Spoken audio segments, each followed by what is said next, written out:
We'll delve into the papers this morning. Big story on the Daily Graphic, weekend special edition. Crashing Okada crashes. Interesting. So crashing Okada crashes, as in the verb, then Okada, then the noun. So crashing Okada crashes. Helmet use campaign intensifies. That's the big front page story on the Daily Graphic today. Also here, Ghana passes another IMF staff level test. Third tranche of $360 million is coming. Sikano Abao. Remember that famous? Oh, Charlie. Remember that famous advert? Mensako, Mensaka. Charlie, 15 years ago. Incredible. That was the MTN Momo advert. I remember. On the back page of the Daily Graphic weekend special, coaching chess match appear. Insider knowledge versus Otoado's quest for redemption. So Ghana versus Sudan. You know, Sudan's coach is our former national coach. Senior national team coach James Kwesi. So that'll be interesting. The Spectator newspaper, big front page story. No meat on Mondays. Consume plant-based foods. Health experts advice says so. No meat on Mondays. Just consume plant-based foods. Also here, overcoming breast cancer. Teresa Fakar's journey to survival. Incredible story of resilience, really. Also here, Ransford entry set to upset the apple cart in Sunyani East. And onto the back page story, they are commending the National Sports Authority on their ability. The way they put together the sports stadium to get a CAF approval for Ghana's games, but there's a but. And also Kamidiema team Hearts of Lions. These are the sports stories on the Spectator newspaper. All right, I have the Mirror, Ghana's most popular weekend paper. On the front page, surviving breast cancer and sickle cell disease, Solomon Okra applies road to recovery. The Mirror, Eurocare raise awareness on breast cancer. 2 rabies cases, 1 death confirmed in Volta region. And on the back page of the Mirror, they're shining the spotlight on Bukayo Saka's meteoric rise in world football. And so we'll get into that a bit later. Yeah, Bukayo Saka, amazing guy. But anyway, let me just, this is pretty interesting, right? Because of the instances of crashes we've been reporting in the news regarding Okada riders. So just excerpts of this story. So it says, this feature, it says, a sea on the Daily Graphic weekend special. It says, a sea of vehicles moved bumper to bumper amid the tooting of horns on the busy Kaneshi Graphic Road, which leads into the central business district of Accra. Scores of motorcycle riders meander their way through the gridlock with pillion passengers clinging to their backs, according to the recent Ghana Health World Organization Global Status Report on Road Safety in 2023. Between 2010 and 2021, the number of registered motorcycles in Ghana increased from 57,518 to 148,126. Interesting statistics. Wow. So between 2010 and 2021, there was an increase, more than double the number, almost triple the number of motorcycles registered in Ghana. And these are only the ones registered. So you can imagine the ones. The unregistered one. Incredible. The story goes on to say the thousands of motorcycle riders charge passengers a fare contrary to Section 128 of the Road Traffic Regulations 2012 LI 2180, which states that the licensing authority shall not register a motorcycle to carry a fare-paying passenger. Despite this provision, an increasing number of people are in the business of carrying passengers for a fare. Among the motorcyclists is a 46-year-old Adam Sulu, who has been in the commercial motorcycling business, known in local parlance as Okada, since 2004. So it's not even like a recent phenomenon. Not working. As usual. I have a story about these people. So I met a friend of mine and he had a bandage around his neck. And I'm like, what is it fashion? Because he's a very fashionable guy. So I was like, is this the new fashion? He's like, no. So he was driving, and then he was like, you know something? The weather is nice and cool, so let me just lower my windows. And he lowered his windows. And at that same moment, an Okada rider hit his side mirror, and the mirror broke, and particles of the mirror entered his throat. You joking? Yes. And this was in Kumasi. So he quickly drove all the way to Komfanoche emergency, and the doctors told him that if he had coughed, he had sneezed, or had tried to talk, that would have blocked it would have just the pierced phalanx, his, and that would have been it. That would have been it. He wouldn't have been able to speak anymore. That would have been it. And he said the driver. He was sitting in his car. He wasn't even like walking by the street. He wasn't walking by the street. He was sitting in his car. He decided to roll down his windows to enjoy fresh air, and that is his story. You know, that's why we pray for grace, because you can do everything to ensure your own safety, but somebody somewhere will come and use their nonsense. You know, in the local tree language, they call it a sign. Yeah. The next sign be sign. Yeah. But we are covered in the blood of Jesus. Amen. Yeah, amen. It's too happy to us.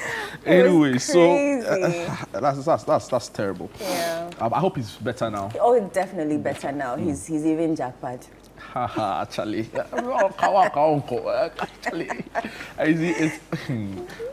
what you want to talk about jackpotting now? No, I'll talk about the Okada, the Okada riders, yeah. Because you see, it's become a source of livelihood for people. No two ways about that. That's true. There have been calls that what we need to do as a people is not to just abandon the phenomenon, because it's taking quite a substantial number of people out of maybe poverty and giving them something to do. Yeah. People have done Okada business, they've taken care of their children, right? So there's demand for it, right? If there wasn't any demand for it, it wouldn't have been a thriving business since 2004, of course. Right? If you look at our transportation system, the way the gridlocks happen indiscriminately in Accra, people resort to it. So there's definitely demand for it. The only issue is the regularization of it, right? So we've heard calls that, let's not abandon it. Let's take it, accept it, find some form of regulatory compliance and ensure they all go through, ensure that proper training is done for them, proper identification is done for them, so that we can see that this is an Okada rider and this is probably a delivery rider and this is somebody else using the motor for some nefarious activity. Because the biggest criticism against Okada really has been about the really poor way they ride the motorbikes in town, and the instances where people have used Okada to perpetuate crimes, right? That's been, and so sometimes we even passed the law and said that, you can't, more than 3 people or more than 2 people can't sit on it. It was because it was to check crime. So I feel like if you have a proper regulatory framework to look at this Okada business, because of the fact that a lot of people get their livelihoods through the use of the motorcycle, we could be better off for it. The ride-hailing apps have showed the way. Yeah, I agree with the regulation. No two ways about it. Both Uber, they showed the way. So just make sure that the people who are riding it as Okada riders have the requisite training, have some level of decent training to be able to operate their bike. And once you enforce that professional standards over time, nothing was perfect. The first car that was built, I'm sure people had a lot of things to say about it, right? So you build on it, right? And I'm sure if you're able to do that, it's also another block that can also significantly impact the economy. Of course. Maybe, I don't know. So and I'll leave it there. I think the stories were heard, but the message really is that always make sure that you're in your helmet when you're on your motorbike. That is not negotiable, right? There are no two ways about that. Always insist. If for any reason you have to sit, the police will catch an Okada rider and somebody behind and say, oh no, he's my brother, he's my cousin, he's not Okada. Regardless of who the person is, they're supposed to be wearing a helmet. Insist that you wear a helmet before you go. I've seen, I think there was a story where this woman had given birth and her husband, unfortunately, the day they were discharging her, they were waiting for the doctor and he had to go to work.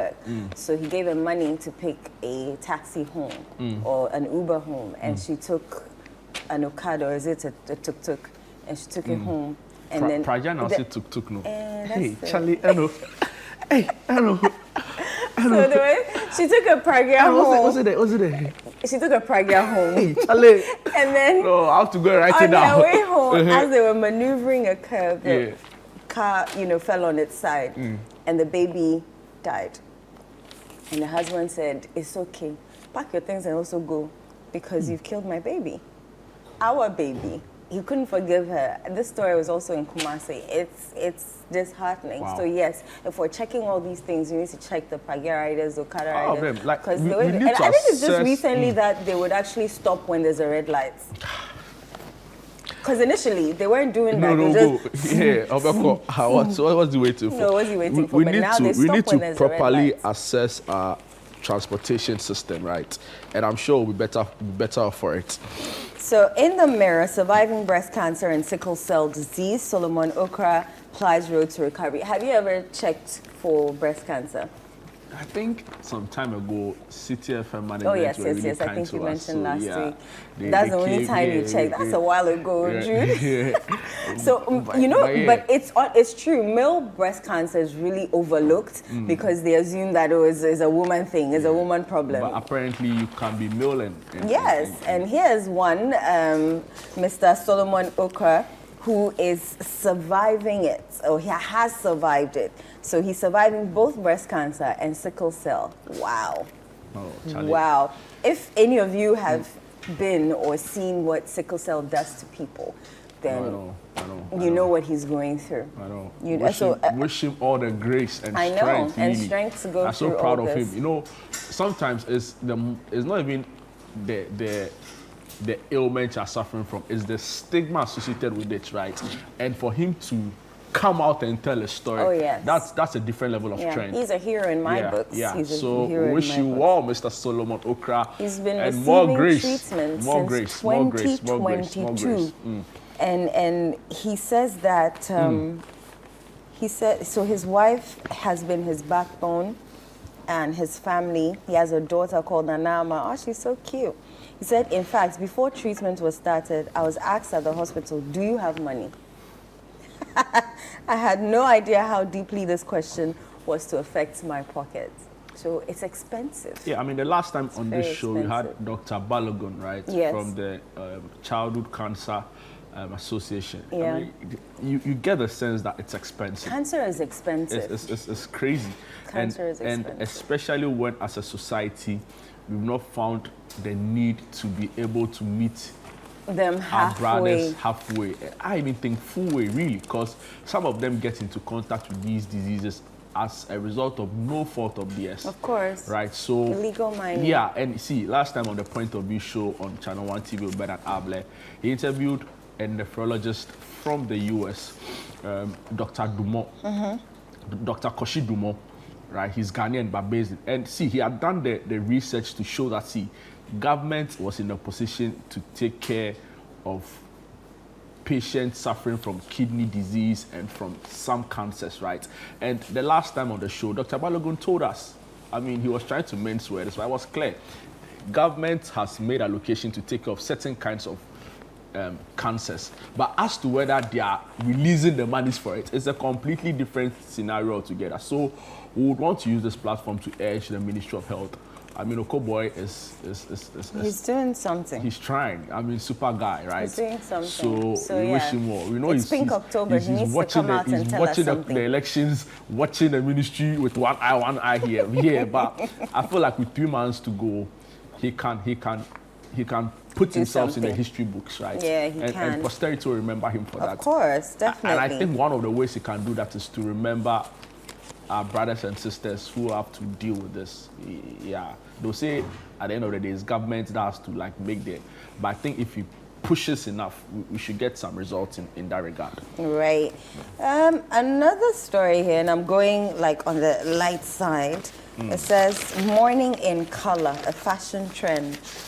Funerals are an important part of Ghanaian culture, with each ethnic group having unique ways of sending their departed relatives to the afterworld. You know, although there are differences in the rites performed by each ethnic group, what runs through these events are the colors used in mourning. Black, red, and sometimes black and white are the traditionally known funeral cloth colors. Even people who, for religious or other reasons, do not use these colors opt for dull and dark colors such as brown, wine, or gray. However, there's an emerging trend of people showing up to funerals in clothes designed with bright colors like green, yellow, purple, and blue patterns. And so they went into the Ashaiman market to find out how this trend is going and how it is popularized. For an Akan, I'm sorry, but this trend is a no-no. It's a no-no, and I say so because you know how we take our funerals. Our funerals are like tours. Have you ever been to the Ashanti funeral? I'll take you one day. I haven't. I'll take you one day. We start from dawn till dusk. You know, when this trend is a no-no for me. When the minister I feel said very that we should uncomfortable start wearing colorful clothes to somebody's funeral. I know, but it's for some people. It's also it's religion. Some religions don't mandate you to mourn so you wear in brown. a particular way. So you wear any color. Wear brown, right? but don't wear black Even so, with green or blue. And it's also as cultural. They have it's also cultural. Look at this. Yeah, it's also cultural. Like, no way. So it's religion, it's culture. It's just the way of life of some people. So you can't really follow them. You know, I was saying that I saw a video, right, of some funeral that was had. And I didn't. So when I was watching the video, I couldn't tell whether it was a wedding reception or a funeral. Was it a Nigerian funeral or was it Ghanaian? Ghana. Oh, really? Yeah, the woman was a very popular woman. Okay. She had money. That's right. Yeah, and she passed. So her children made sure that they reminded everybody that. Was it the one in Kumasi recently? So I honestly can't tell where it was at, but it was you could clearly tell it was a Ghanaian funeral. A lot of Ghanaian dignitaries were there, from the presidency to see. Charlie, because there's one in Kumasi, there was an after party and all of that. That one there is normal. But no, I think it's the same funeral. I think it's the same funeral. It's the same funeral. So from the burial to the reception. When I saw the reception photos, I couldn't tell. Then the guy probably thought that the groom was a butcher boy. So the red and black design. the groom was, so that's what I assumed. That the red and black at the wedding was because the guy, you know, butcher boys, they love their red and black. So they'll use it anyway. Even at so that's wedding. what you thought. So maybe I assume. Butcher boys will come for you on the show. Yo. Butcher boys will come for you on the show. But I think it's also important to just give the dead, if they deserve it, that befitting burial, right? Of course, yeah, so, of course. Yeah. Anyway, let me just bring more stories? this to some sports news, because the biggest sporting embarrassment was just upon us, really, as a country. The fact that we couldn't host our own AFCON qualifiers on Ghanaian soil. For 64 years, for the first time in 64 years, we were almost at the brink, really, of that embarrassing moment or episode in our sporting life, where the country, according to CAF, didn't have a dignified stadium to host a Category C match. A call. Yeah. It took just actually a phone call. A call and a lot of other behind the scenes work. I'm just saying that it can be done. So you see, somebody said something, and I've been thinking about it for a long time. He said that, see, if you can't take care of the environment or your immediate surrounding, right? So if you're a person and you can't take care of your immediate surrounding, it tells in every other aspect of your life. Of course. Right? So if I enter your room or your personal space, the way it looks can give me an indication of how you manage your life.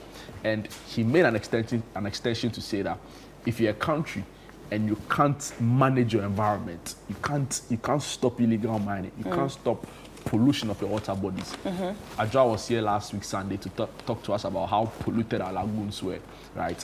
If you can't manage your environment, it tells in every other aspect of your national life. So it will tell on your economy, and that is why inflation is where it is and the exchange rate is somewhere else, for prices somewhere else. It will tell on the moral conduct of your people. We are seeing it in schools where students are literally killing their colleague students, like what happened in O'Reilly. Students are assaulting teachers because they are not allowing them to cheat, right? So you see it in every facet of your life, the way you manage your environment. Right. And you made a simple point. If you can't manage your environment, you definitely can't manage a stadium and a pitch. you get a point. So it was embarrassing. Thankfully, we have a lifeline. CAF, after government committed. And people have said that, see, if the president puts in the same energy in getting us to play at Accra Sports Stadium in the fight against Galamsey, the same level of urgency, the same level of commitment, we would probably have won the fight. It was a call. And you know, when I heard that, I said, no, come and listen. Because I know you've been on this for some time. It was a call. So just except of this, says that the news of the Accra and Cape Coast stadiums getting approval of the Confederation of African Football to host Category 3 matches was a welcome piece of news. Like, It is said in our local parliament, the decision actually saved our skin. It would have sounded very disgraceful to hear Ghana moving from one country to the other, looking for a place to host our international matches. It would have been the lowest ebb to which our football dropped. Kudos to the agency responsible for this swift action, the Ministry of Youth and Sports and the National Sports Authority. The two agencies deserve a praise for the short period within which they managed to turn things around. But where there are blames, they cannot also escape.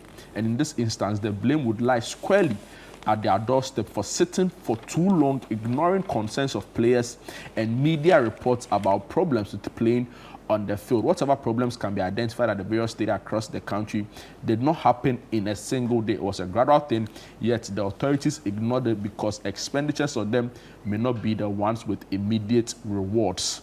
And the story goes on and on and on. So you've done well, but there's a lot more to do in ensuring that our pitches, our stadia are of the highest possible quality for our national games and national I can't wait for that game on Thursday. I'm telling you. Because Ethiopia is coming back with revenge. Oh, we have to go. Yeah, so I can come and tell people what we saw and whether the pitch was up to standard. I went to the under-20 final, Africa Games. The Africa Games. Charlie, and that's what hurts me. We were dropping Bevelin off. We couldn't even get a place to park. It's crazy. See, we love our football. We love our national teams. We love our country. But for some reason, I don't think our country loves us back. No, it doesn't. Maybe we should ask our viewers. That's a good question. Do you feel like your country loves you? Simple.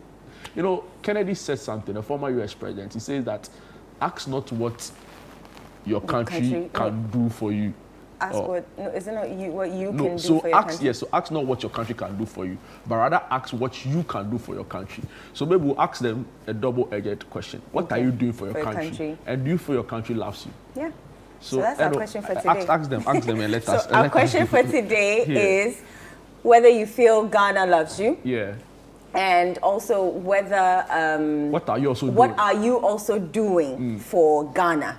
So 2 questions. 1, what are you doing for Ghana as a Ghanaian, and whether you feel Ghana as a country loves you back? Send all those answers to the WhatsApp code 0204 447 033 0204 447 033 across all our social media platforms. You can also send it to the hashtag Breakfast Daily Weekend across all the social media platforms, or my handle @Eno_S, or Jude's handle @Mensa Duncan. The Mensa is without an H. We're going on a quick break. Do not pick that, what do they call it, remote, because when we return, this was like a threat. Yes, it's a threat. Do not pick that remote. When we return, we have what's happening. Oh my God, I know.